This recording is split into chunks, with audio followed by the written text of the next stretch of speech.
What's up everyone, this is Demontre Black. Today we're gonna react to Blade is Way Deadlier Than You Think. Let's watch.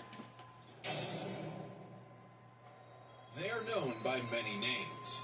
Revenant, Vortala, Nosferatu. Vampires! When the moon is out and the night is young, these undead demons are out for blood. Fitting then that the greatest foe of those who stalk the night is the one who can walk the day. Blade.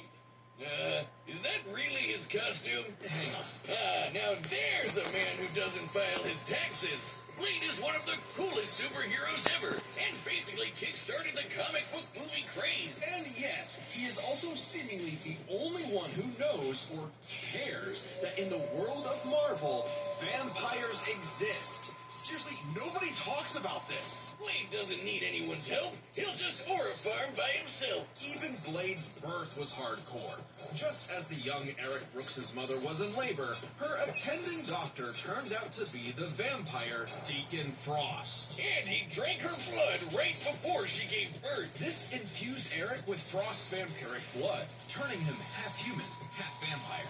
A Dhampir. Giving him a ton of vampy powers, but none of their weaknesses like garlic, holy water, or sunlight. Eric would hone these abilities under the tutelage of vampire hunter Jamal Afari, sharpening him into a blade that would reap the vampire plague for good. Blade is strong and fast enough to toss around 1,000-pound demons and cut bullets out of the air. He can keep up with Wolverine, who can deflect Cyclops' light-speed optic blasts. And his Kevlar DuPont armor helped him take the top of Count Von Stopp's castle exploding. He can heal small wounds immediately and sniff out the supernatural with his hypersenses. Also, his fangs can drain his victims of magical energies. After studying the ways of Hong Kong Kung Fu movies, Blade became a master martial artist. Ah, yes, the Rufus from Street Fighter School of Kung Fu. While the only martial art he's been stated to know is Krav Maga, we know he's mastered more. So, for the full scope of his martial arts ability, we'll examine the Blade movies as performed by Wesley Snipes. By looking at Snipes' training and choreography, we know Blade uses Kung Fu, Capoeira, Brazilian Jiu-Jitsu,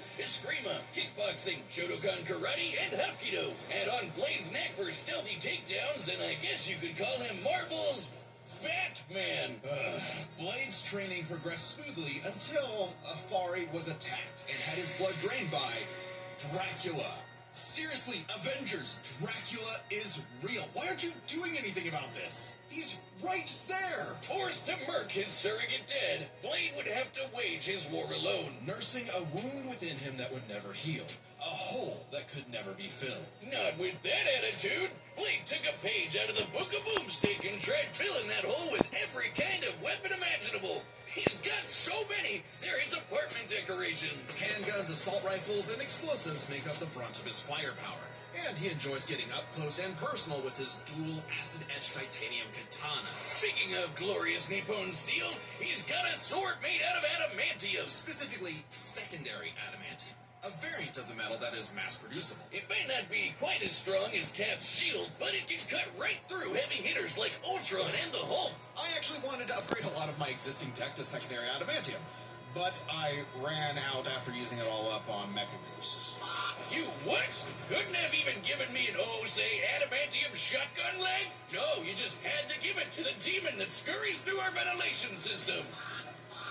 You have no stomach for the science, Boomstick. Well, while I keep working to create the perfect life form, come back next time as we cover Blade's opponent, Buffy the Vampire Slayer.